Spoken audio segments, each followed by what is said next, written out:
Idol in Action, ora mismo ang aksyon sa mga kaso. Kami ang tagapagtanggol ng bayan. Walang sinasanto at inaatrasan. May pagtanggol lang ang mga nasa katwiran. Kami ang kakampi ng inaapi. Kasama namin kayong umiyak, tumawa, nagngit-ngit at sumubaybay sa mga kasong dinulog kay Idol. Kami ang boses ng taong bayan. Kami ang nagkakaisang liga ng serbisyo publiko. Ito naman ang isa pang mukha ng DNA test. Sila ang hindi pinanigan ng sensya, pero natahimik ang konsensya ng bawat panig. Minor de edad na dating waitress, dati umanong kalaguyo ng isang kapitan. Medyo maselan po itong topic na tatalakayin, kaya sa mga manonood at nubay. Ito po ay reklamo ng isang 15 years old na dalagita na nabuntis ni chairman sa Paco, Manila. Nangako si chairman na pananagutan siya, pero ngayon missing in action na. Makakausap natin ang nagreklamong si alias Jen. So alias lamang po dahil minor po siya. Paano kayo nagkakilala ni chairman, Jen? Nagtatrabaho po ako sa bar ng waitress. Okay. Pasensya na kasi patas kami rito. Paano ka natanggap sa magtrabaho sa bar bilang waitress? Kayo, minor de edad ka. Hinanapan ka ba nila ng mga dokumento para masiguro na pwede ka na magtrabaho sa bar? Gumawa po ako ng paraan para makapasok. Nag-fake po ako ng Nagsinungaling ka. So, ibig sabihin, nagsubmit ka ng mga peking dokumento upang ikaw ay makapagtrabaho sa nasabing bar. Opo. Kailan nalaman ni chairman na minor ka? Mga bandang January po. Nung malaman niya minor ka, 15 years old ka pa lang, tinuloy pa rin niya yung pagrelasyon sa'yo? Opo. May problema na si chairman dito. Okay, paano mo nasabi kay chairman na ikaw ay 15 anyos pa lamang? Hindi ko po totally sinabi. Nakita niya lang po yung sinend na birth certificate po sa akin ng father ko. Now, chairman, alam mo na pala na 15 anyos lamang. Hindi ko alam. Hindi niyo pa alam? Sir, sinabi niyo po ba tinanong niya po ba, sinabi ba sa inyo na sa bar siya nagtatrabaho? Sinabi niya po sa bar. Oo. Assuming na yung mga nagtatrabaho sa bar, kami, ikaw sir, lalaki ka din, lahat yan 18 pataas na nagtatrabaho. I know. Okay. At may dokumento ko na 19-20 ang ginamit niyang edad. Kaya nga sir, inamin niya po sir na pineke niya para makapasok siya. And then later on, nalaman niyo po sir, dahil sa combo niya sa kanyang papa, na minor lamang siya, and yet tinuloy mo pa rin pagrelasyon sa kanya. Actually, wala namang actual na relationship yan eh. Siyempre, may mga ibang relasyon yan eh. Pangalan na tunay, hindi sinabi sa akin. Okay. Doon pa lang may deceit na yun. Pangalawa, edad, hindi niya sinabi. Sinabi ko, may asawa ako, kapitan ako, may mga anak ako, asal ako. From the very first time, sinasabi ko sa lahat ng mga nakakasama ko yun. Nabuntis umano ang minor de edad ni Kapitan, si Mrs. ng Kapitan, super bigay ng sustento sa naghahabol na babae. Sir, ang sinabi niya, nabuntis ko siya. Ang ginawa ko, minabuti ko makipag-usap sa magulang nila sa barangay. Okay. Siyempre. So nung mabuntis mo siya, doon pa lang niya sinabi na siya ay 15 anyos or bago mo siya mabuntis? Sir, hindi niya pa po sinasabi kahit na nang sinasabi, kiniklaim niya na ako. Alam niya po sa sarili niya kung sino po ang tunay na ama ng dinadala niya. Ganito po, sir. Sa amin naman, nanda naman po kami kung positive man yan o negative. Kasi po, sustento lang naman po ang kailangan dyan eh. Hindi ko nga po alam sa batang yan bakit nagpaano lahat ng suporta binigay ko. Ako na nga po mismo ang nagpakababa. Okay, sige po ma'am. Lahat po sir, lahat po sir. Ayuda, sustento, every other day nga po yung 1,000 every other day. Ano kaya ang kalalabasan ng DNA? May magbabago kaya kapag ang katotohanan ay lumabas na? Chairman, ganitong gagawin natin, Chairman. Hindi ka pa rin lusot dito, Chairman, ha? Okay. Opo, wala po problema. Ako po ang gagawa ng paraan. Ako po mag-i-sponsor. Ipapa-DNA test ko po yung bata pag nanganak yung bata, Chairman. Opo. Si Mrs. ba magdidemanda laban sa'yo? Hindi. Hindi ko makontrol yun kung hindi demanda niya ako ng adultery doon. Okay, good answer. So, Chairman, pag pinanganak yung bata, ipapadinate test natin. Pag lumitaw na positive na ikaw yung tatay, supportan mo. Otherwise, may kalalagyan ka. Fair? Sir, alanganin nga ako, sinuportahan ko, yung pa kaya mapapatunayan akin. Oh! Full support ko ang pamilya ko dyan. Alam ko nila yan, ang pamilya sa kabila. Full support. Madali Mapa-asawa, lang. mapa mga anak. Willing ka magpa-DNA? Opo. Willing po ako na ipa-DNA niya yung bata. Lumabas na at ang resulta ay...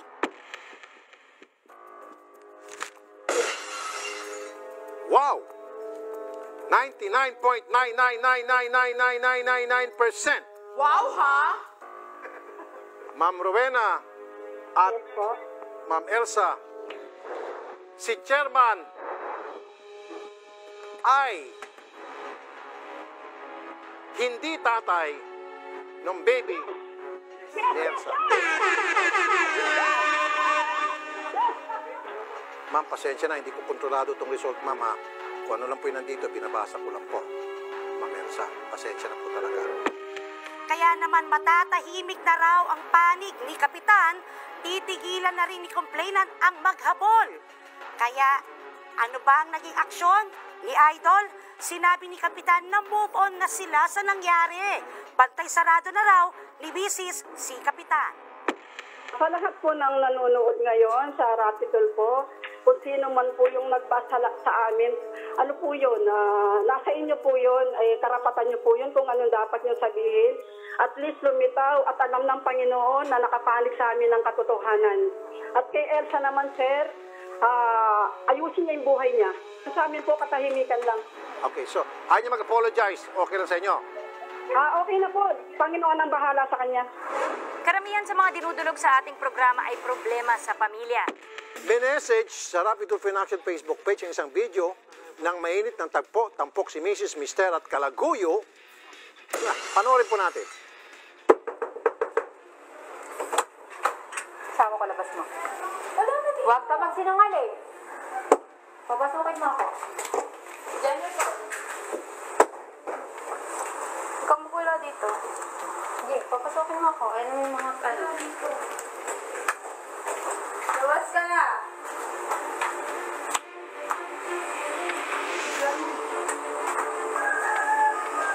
Ano? Tago? Labas. Mapapahiya kayo kay Ma'am Sam. Labas ka na, General Sos. Labas. Usapan natin sa barangay, hindi na kayo mag-aano. Ano? Nakinakausap ko yan. Nakinakausap ko pa lang. Ano? Ha? Kuya Anggoy, nag-usap na kayo. Naging halo ang reaksyon ng mga netizen. May naiyak at may natawa naman kay Mister. Nung una, binalak magtago ni Mister pero nabuking siya ni Mrs. sa ilalim ng kama ng kanyang kalaguyo. Tinanong pa talaga siya ni Idol kung ano ang posisyon ni Mister habang nagkukubli sa ilalim ng kama. Nung makita mo siya doon sa ilalim ng kama, anong itsura niya? Anong pwesto niya? Nakadapa? Paano ba yun? Paano itsura? Yes, tapos tuwid na tuwid po yung paa.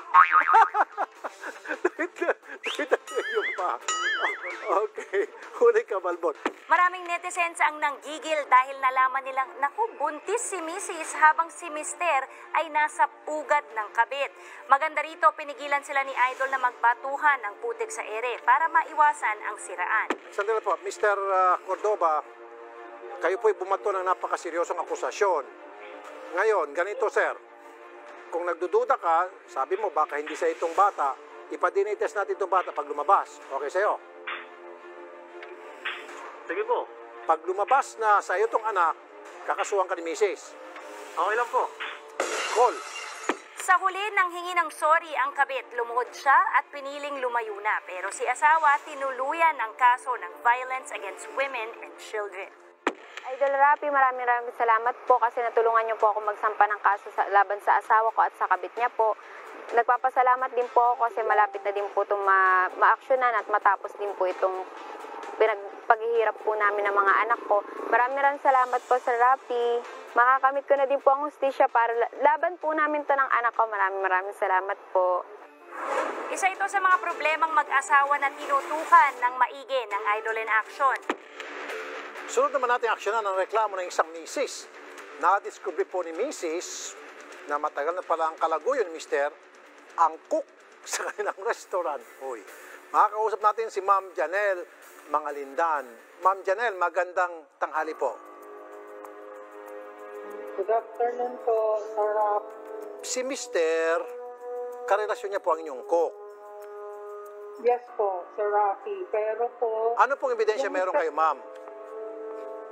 Kasi po yung mister ko po, nag-OFW po siya. Okay. Po siya career. Umuwi po siya sa Pilipinas noong February 2019. Okay. Tapos po prior to that, magkarelasyon na po sila sa FB. Magka-chat na po sila.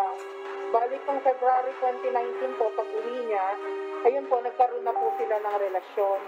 Tapos po, February 2020 po, nag-open ako ng restaurant. Oh. Yung babae po, kabatch ko nung college. Kaibigan ko po. Ba't mo pinasok sa restaurant mo? Kung ganon, bago siya February pumasok sa inyong restaurant, bilang isang cook, wala ka pang hinala noon. Wala pa po. Alam ko po na merong babae, pero hindi ko po akalain na siya. Damang-damang sama ng loob ni Mrs. Nako, dahil sa mismong bakuran nagkakalat ang kanyang mister. Nako ha, hindi matanggap ni Mrs. na mismong cook nila. Abay, kalaguyo ni mister dahil mismong restaurant daw sila gumagawa ng milagro ni Kabit. Sa CCTV po sa kitchen, nakikita ko po silang dalawa na naglalambingan. Okay. Pero wala pong nagsasabi sa akin. Hanggang sa may nag-message lang po sa akin sa Facebook, anonymous. Nung wala na pong, hindi na po ako nag-provide ng service, may spare room po kami dito sa resto. Okay. Pinagamit ko po sa mga employee ko na pwedeng tulugan. Nagsumbong po yung dalawang staff ko na nagigising daw po sila, may ginagawa na pong kabalbalay ng mister ko. Pero marami ang naantig kay Mrs. dahil sinabi niya na gusto niyang takasan na lang sa abroad ang sakit na naramdaman at sana mamatay na lang siya para hindi maramdaman ang sakit. Nako. Nang umere sa Idol in Action, nagtabi ang mag-asawa at nakitang umiiyak si Mister. Nang hingi siya ng tawad habang nasa live silang mag-asawa. Para maging patas din naman tayo, ma'am, kausapin natin ngayon si Mister na nandyan na pala sa tabi mo, nakikinig kanina pa. Sir Christopher. Mr. Christopher?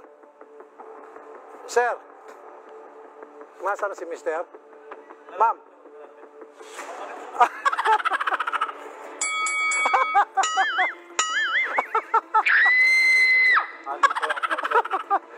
Palitan lang pala to.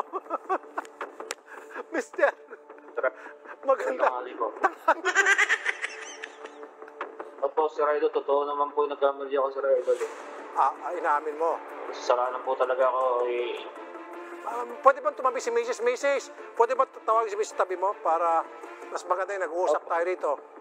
Mrs., magkatabi sila. Para at least harapin mo si Mrs. Ma'am, gusto namin mapakinggan. Nagsisisi siya at nagsusorry. Sir Christopher, ayan na. Mag-sorry ka sa tabi mo, si Mrs. Sige, kausapin mo. Nilingit ang tawag po sa kanya po eh. Ano ang tawag mo? Sige, mag-sorry ka. Sorry ka, sir. Sir. Sorry na sa lahat. Para ba sa pangitapos po na tayo. Ba't naman natin? Sir, alisin mo ng face mask mo. Total, mag-asawa naman kayo. Magkasama kayo sa bahay. Sir, you don't need to put a face mask. Okay lang yun, sir. Kasi magkasama naman kayo dyan sa bahay. Yan. Mas alisin mo na, sir, yung barubal mo sa ulo, sir. Para... Yan. Okay, sige, sir. Kausapin niyo po si Mrs. Go ahead, sir. Gusto mo tao na lang, ma'am. Sir Rafi, pero kaya po ako tumawag sa inyo para po sana humingi ng tulong na masampahan siya ng kaso. Sobra po kasi yung ginawa niya. Ginawa nito agad ng follow-up report ni Idol dahil maging siya ay umaasa na sana'y maayos sa pagitan ng mag-asawa ang gusot sa kanilang relasyon dahil sila ay may mga anak. Asawa ko, pasensya ka na sa mga nagawa ko. Talaga hindi na ako ulit sa mga nagawa kong mali. Na talaga pinagsisisihan ko na. Talagang hindi ko kayang maiwanan ng pamilya ko. Lalo na ang mga anak ko. Pati na rin ikaw. Sayang mga pinaghirapan ko. Umalis ako sa bansa dito para lang sa inyo. Akala ko nagkamali ako. Mali ako. Sana patawarin mo ako, sabi ko. Pasensya ka na sa nagawa ko. Pinangako ko hindi na paulit ito.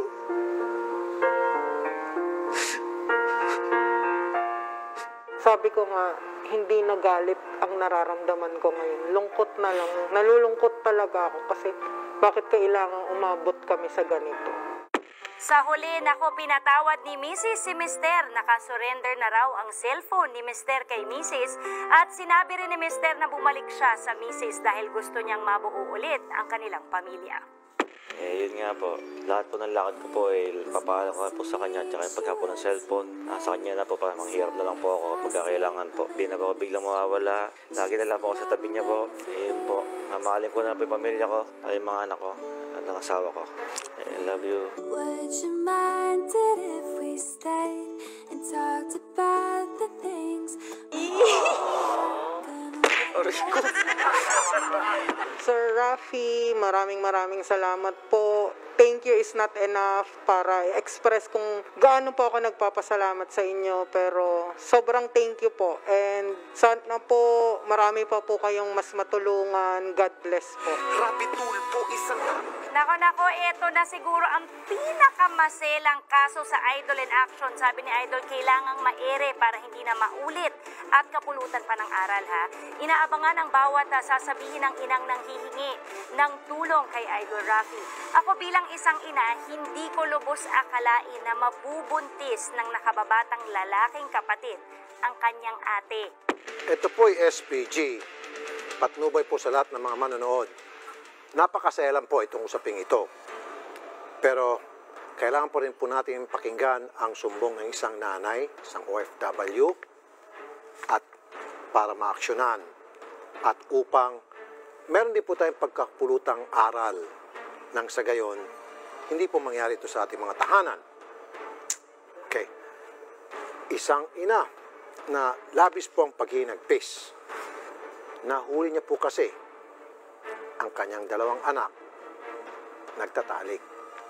Ngayon, buntis ang panganay. Alias Mary, magandang umaga po, madam. Magandang umaga po, Rafi. Okay. Kayo po'y OFW. Opo. Ilang taon po kayo sa labas ng bansa? Bali po, on and off naman po ako nagmangalis.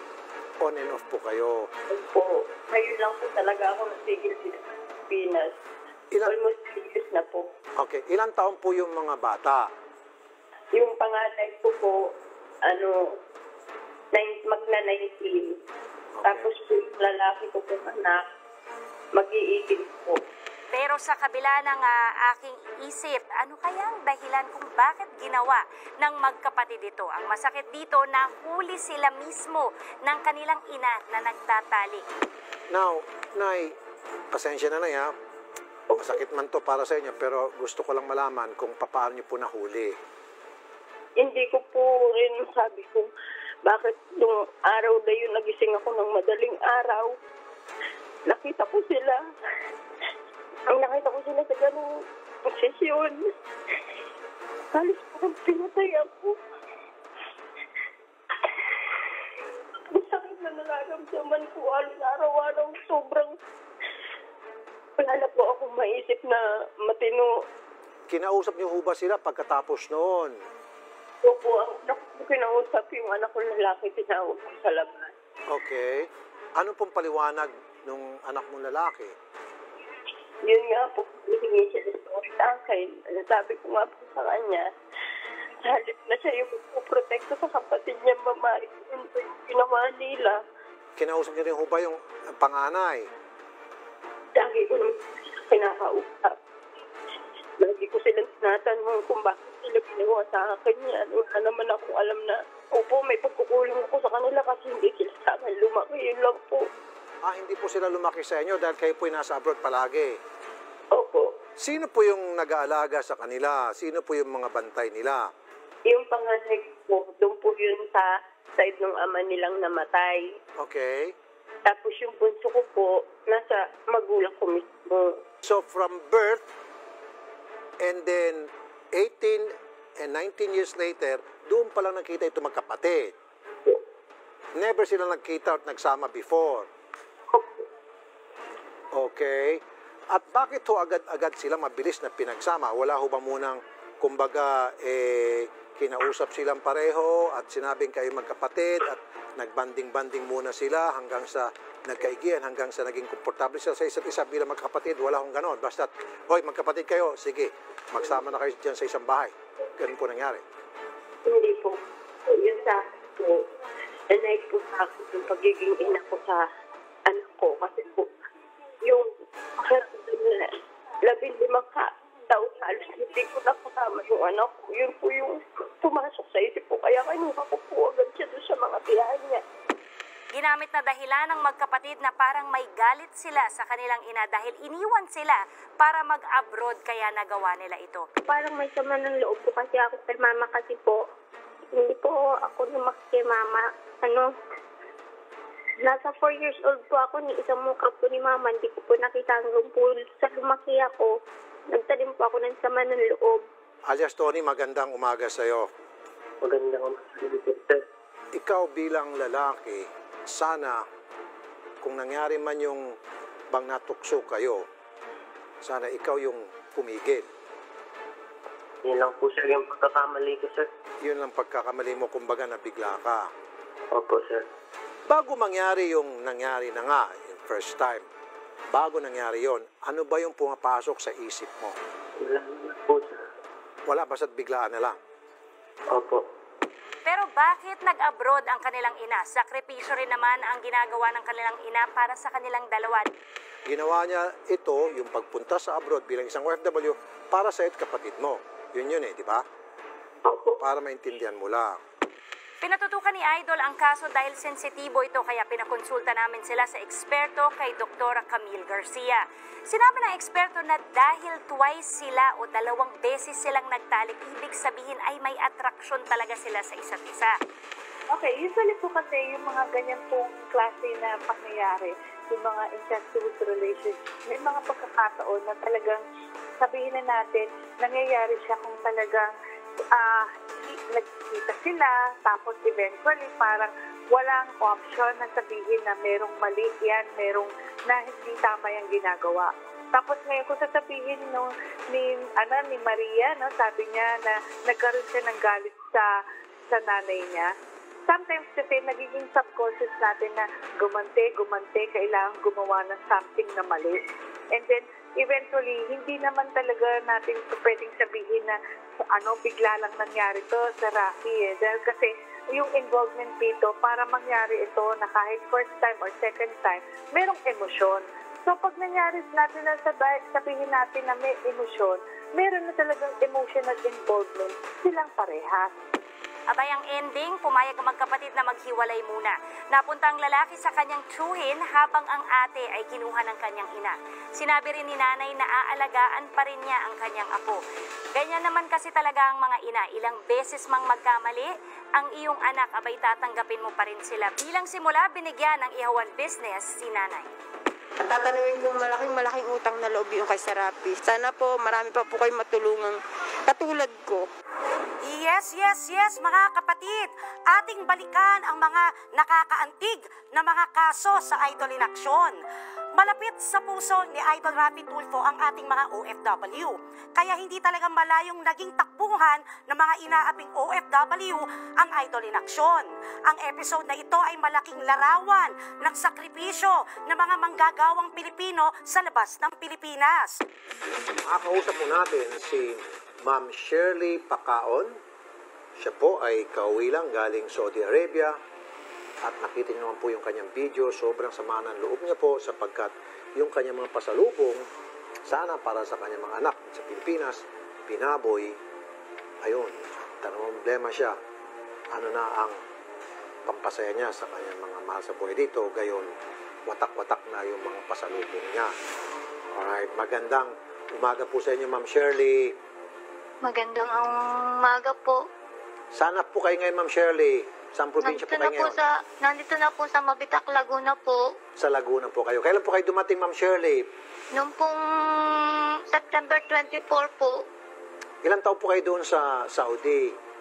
2 taon at 2 buwan po. Okay, so yung mga pasalubong nyo po, yun yung pinaghirapan nyo for 2 years, naipon nyo, para pagdating nyo rito, ito na nga, sana, pasalubong nyo sa mga anak nyo. Ngayon, sabi nyo, binaboy po yung inyong mga gamit. Paano nangyari doon? Pakipaliwanag, ma'am.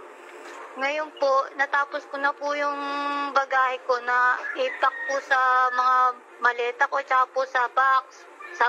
Tapos po, sabi po nung amo ko, ipakilagay na lang daw po doon sa may pinto at isasakay po daw po nung amo kong lalaki sa kotse nung pong gabing yun. Yung pong siguro po nung pagkatulog ko, doon po nila binulatlat nung amo kong babae po yung mga bagahe ko. Tapos po nung umaga, tinatanong ko po yung amo kong babae ko, nasa na po yung bagahe ko. Sabi po niya, naisakay na daw po sa kotse. Hindi ko naman po akalaing ganun ang gagawin sa mga bagahe ko hanggang airport. Kapag sinabing pasalubong, pagpapakita yan ng sakripisyo at pagmamahal ng isang OFW sa kanyang pamilya o mahal sa buhay. So binuksan po nilang bagahe nyo at yun nga, ginulo at binaboy. Malaki bang galit sa inyo ng amo ninyo, ma'am, para gawin nila yon?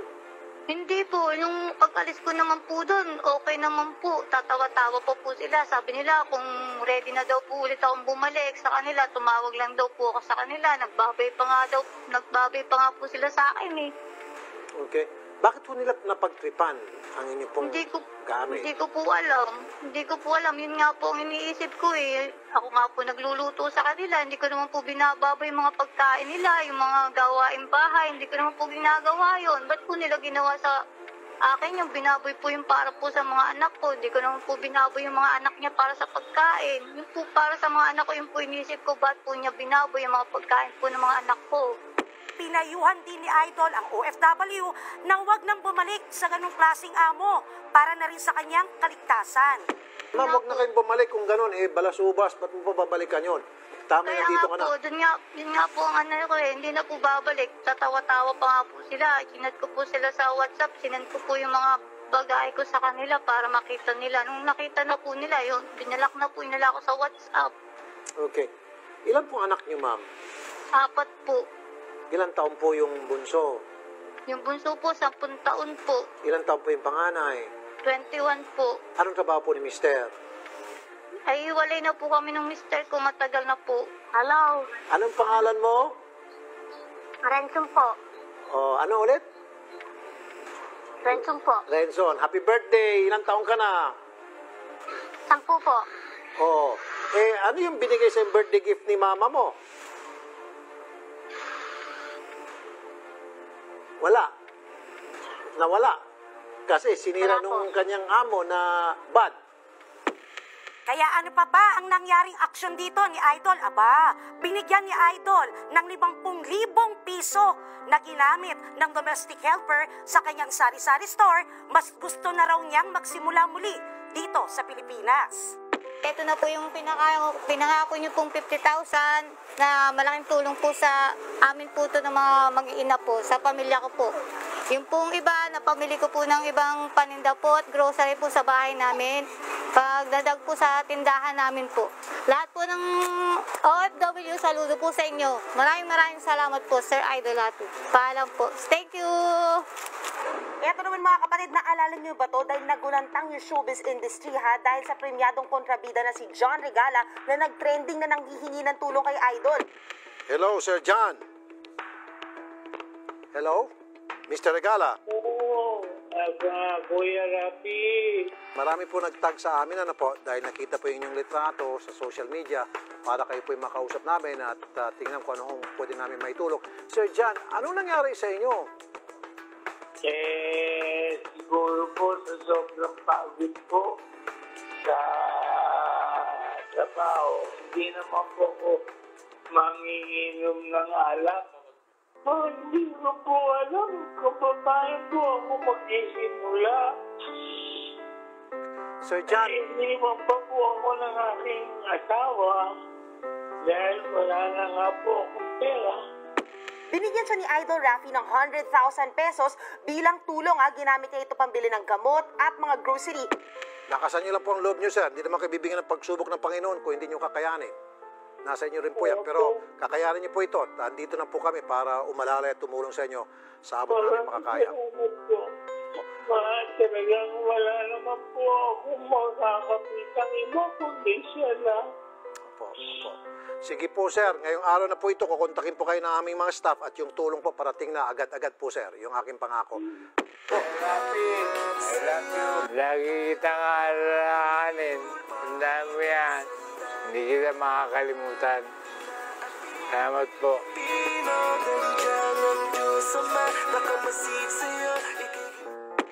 Nagkausap rin si John at ang kanyang first wife na si Orina Hunt at sinabi ni Au Au na welcome siya sa Amerika kapag dumalaw si John doon. Alam mo, kita.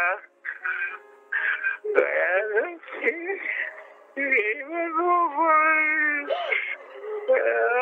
Pero masaya sa naging buhay mo. Ang pagmamahal kasi masaya. Tita Rapi, maraming po salamat sa tulong niyo. Diyos ko, salamat po marami. Tinuloy niyo po si John Regala. At saka salamat po sa lahat ng mga taong tumulong kay John. Sabi po na anak ko na I will call my dad privately and then I'll make sure that he'll gonna ask him if he's doing okay. Okay. So, bigyan po ng little bit of time kasi syempre po, maliit pa siya nung inaalagaan siya ng papa niya. Lumutang din sa kasagsagan ng issue ang isang lalaki na nagpakilalang anak raw ni John Regala. Aba, umiksena pa, di ba? Pero of course, may pa-DNA testing tayo dyan. Sir John Santos, gaano po kahalaga sa iyo itong resulta ng DNA test ninyong dalawa? Para malinawan na po yung aking tanong sa buhay kung sino po talaga 99.9999999%. Ikaw po, Sir John Paul Santos, ay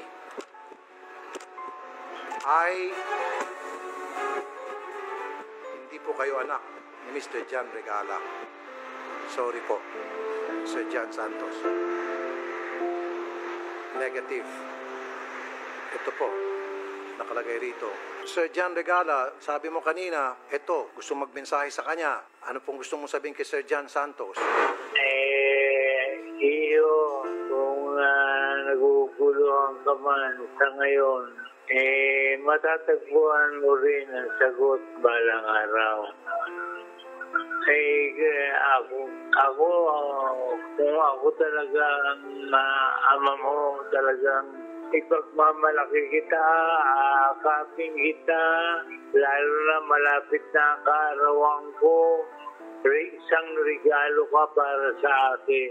Kasama nyo kaming lumaban sa bawat kaso dahil sa inyong tiwala. Kaya ang Idol in Action ay tunay na sandigan ng bayan. Hindi magsasawa ang Liga ng Serbisyo Publiko na makinig sa hinaing ng bayan. Karangalan sa amin sa Idol in Action na mabigyang solusyon ang ating mga kapatid. Nandito ang Liga ng Taga-Serbisyo Publiko na handang umalalay sa mga kababayan nating pinahina ng pagsubok. Ang Idol in Action ay simbolo ng pag-asang muling umusbong.